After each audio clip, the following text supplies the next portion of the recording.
নভেম্বরের last উইকের video.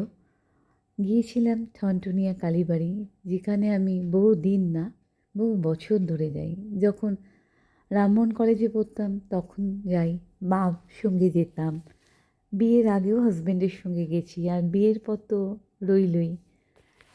আগে বেশ ঘন ঘনই যেতাম, এখন অনেকটা কমে গেছে, বছরে কয়েকবার যাই। গিয়েছিলাম সেদিনকে।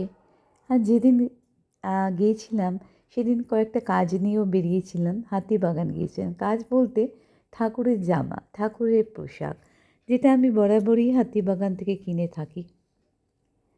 হাতিবাগানে মানে ঠাকুরের জামা কিনলে আমার মনটা খুব খুশি হয়। গড়িয়াহাটেও কিনি, তবে হাতিবাগান মার্কেটে কিন্তু ঠাকুরের জামা ভ্যারাইটি পাওয়া যায়।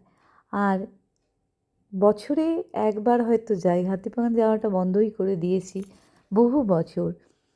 নিউ মার্কেটও সেম, প্রায় 10-12 বছর একেবারেই বন্ধ বলতে খুব কম যাই, বছরে একবারও যাই কিনা সন্দেহ। তো ঠাকুরের জামার তো প্রয়োজন হয়, বছরে একবার যেতেই হয়, এবং যাই যখন অনেক অনেকগুলো পিস নিয়ে নিই, মানে ডজন ডজন যাকে বলে। কারণ কি, সারা বছরে নানা রকম অনুষ্ঠান থাকে, আর তখন ঠাকুরের সব নতুন পোশাক লাগে। তার জন্যে আমাকে প্রায় 10-12 পিস করে নিয়ে নিতে হয়। এখনও হাতিবাগানে পার্কিং পাওয়া যায়, গড়িয়াহাটেও অ্যাভেলেবেল, কিন্তু বছর 10-12 নিউ মার্কেটে বেসমেন্ট পার্কিংও পাওয়া যায় না। আর ওই সামনে গ্র্যান্ডের সামনেও পার্কিং একদম ভিড়। আর এই হক মার্কেট, এখানে পার্কিং করলেই পার্কিংও হলো, আর তার উপরে ওরা ব্যাগ জিনিসপত্র সেল করতে আরম্ভ করে দেয়। যাই হোক, যদিও আমার হাজব্যান্ড বলে আমাদের নিউ টাউনে তো ঠাকুরের ড্রেসের দোকান আছে, তবে আমার খুব একটা মন ভরে না।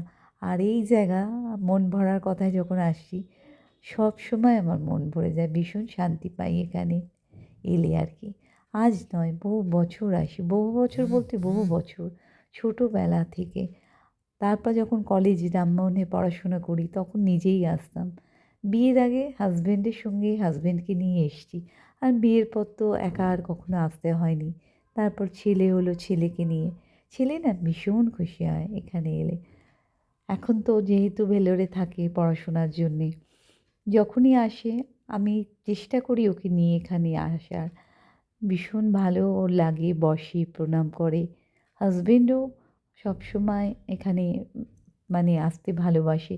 মাঝে মধ্যে ও যখন একা গাড়ি নিয়ে এখান দিয়ে পাস করে, অফিসিয়াল কাজ করে হয়তো, তো আমি বলেও দিই বা ও নিজেই বলে, ঠনঠনিয়ায় পুজো দিয়ে আসি।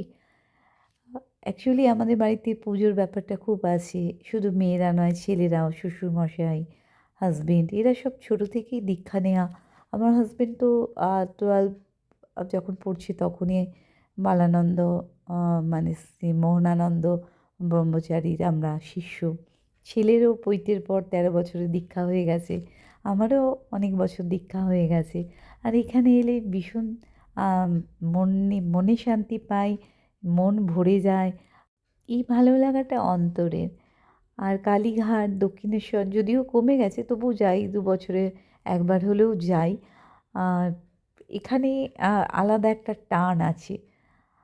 তো পুজো শেষ করে আমার পুরনো জায়গা, আমার ঠাকুমার বাড়ি, কাকার বাড়ি, পিসির বাড়ির ওপর দিয়ে পাস করবো, মানে মানিকতলা এপিসি রোডের ওপর দিয়ে। আর যদিও এখন ঠাকুমারা আর কেউ বেশি নেই, ঠাকুমা দাদু, তো তবুও একটা আলাদা জায়গাটার প্রতি টান তো আছে।